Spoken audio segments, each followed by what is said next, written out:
Good morning, everyone. Today's devotional is called Old. I ran across some interesting tidbits the last couple of days. One was people are disappointed that Tom Cruise is aging. That's what we do. He's in remarkable shape. He still does most of his own stunts. But darn it, he just doesn't look as sexy as he did when he was 30. Go figure. And the elderly today are pretty much being discarded out of hand in many ways. We certainly aren't the demographic that marketing companies aren't looking for anymore, unless you count things like Depend diapers and different kinds of medical insurance and stuff like that.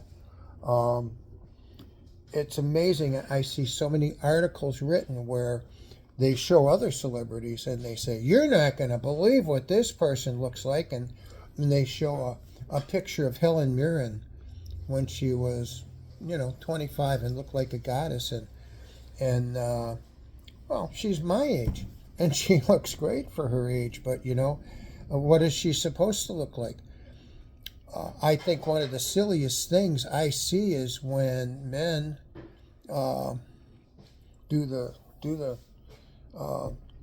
weird things with their hair to try and make it look like they have more. I've known several men who have gotten wigs and think they look better, but everybody knows they have wigs on. Unless you're a multimillionaire and can afford wigs that cost tens of thousands of dollars, most of the wigs are pretty distinguishable, certainly with guys. So I thought I would address this issue about old age. And Mary and I are convinced that the people who write these articles that we talk about are definitely people in their 20s and 30s who just have no common sense or understanding. It's as if we're doing something wrong. One notable example I can think of is Sally Field. She made the decision to age naturally and not get any plastic surgery or do anything special. And she's gotten so much heat and so much criticism because wow, her age is showing. Her hair is changing, and she's got a wrinkle here or there.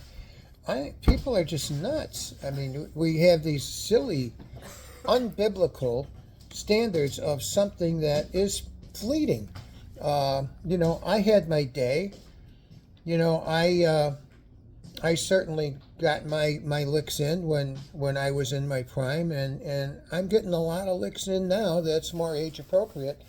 And I am not wanting for things to do in my retirement. I'm quite busy for a person who is retired, in fact. And I love serving God and doing things for my church. And I'm always busy. I'm here, I'm there. It's fantastic. So I would like to read you a few passages from the Bible regarding aging. So Ruth 4:15 says, He will renew your life and sustain you in your old age. Well, God certainly has done that for me. He's given my life new meaning, as many of the folks at our church know. I did not come to Christ until I was 59. And because of that, it has given me a tremendous amount of urgency. And it's great that I've came to Christ at all, but I felt like I squandered all that time previously. And, God has plans for me now, and I never would have thought that the old Joe I knew would be sitting here doing devotionals and enjoying it, looking forward to doing them, looking forward to doing things at church.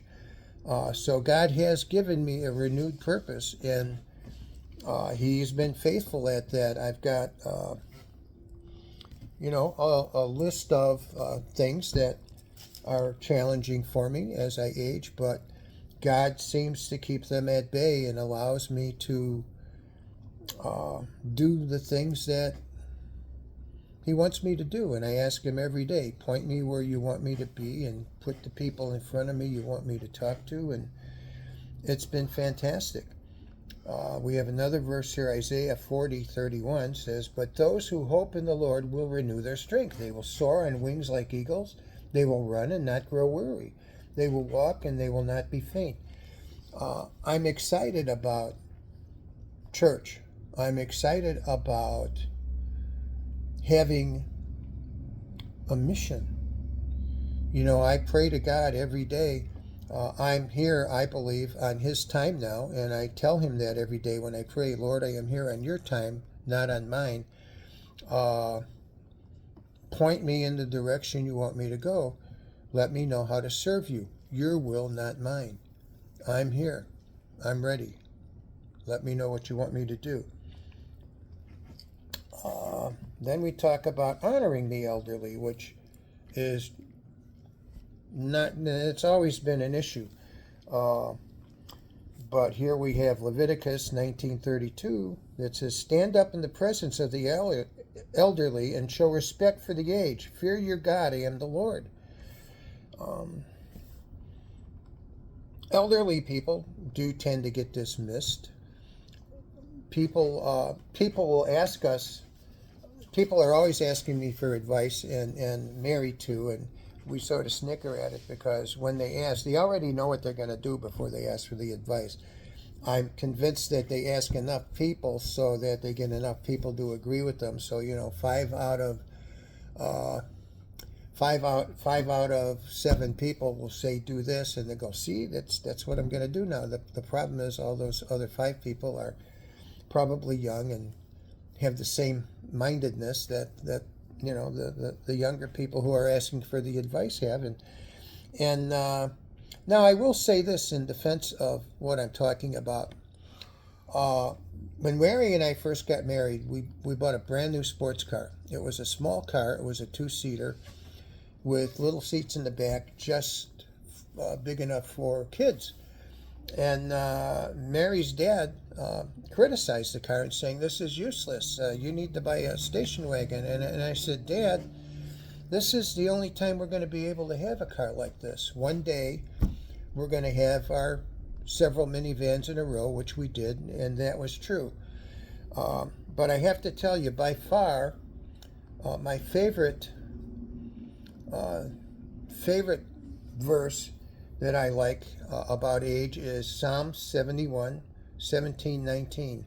"O God, from my youth you have taught me, and I still proclaim your wondrous deeds. So even to old age and gray hairs, O God, do not forsake me until I proclaim your might to all generations to come." And again, He's been faithful at that with me. So many of you are aging like I am. We're in different stages of health and whatnot, but we have a lot of knowledge and a lot to say, and get yourself out there, get involved in the church. We need your experience, we need your wisdom. We need as much of that today as we can get. I love you, church. Have a great day. Bye.